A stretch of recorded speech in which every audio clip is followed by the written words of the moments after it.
Today we're diving into the ArmorWorks U94 PTT system with the U-329 UMILC 55116 6-pin connector, designed to interface aviation and military headsets with the PRC-148 and PRC-152 radios.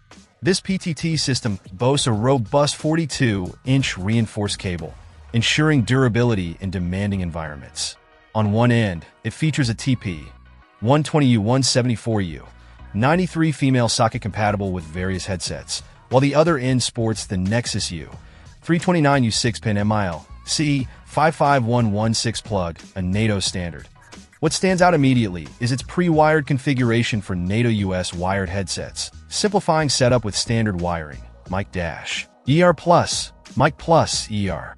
The U94 body, a NATO standard itself, includes a convenient alligator clip for secure attachment to clothing or mall webbing. Ideal for tactical USE.I in terms of build quality, ArmorWorks delivers a lightweight yet rugged product suitable for adult users across military and aviation sectors.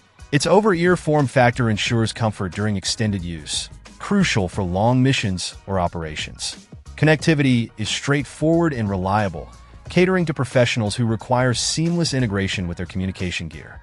For anyone seeking a dependable PTT solution for their PRC-148 or PRC-152 radios, the ArmorWorks U94 with U-329 connector proves to be a worthy contender. It combines ease of use with military-grade durability, making it one of the best choices available on the market today. Whether you're in the field or in the air, this PTT system ensures clear communication when it matters most. Check out the video description for updated price. And thank you for watching this video.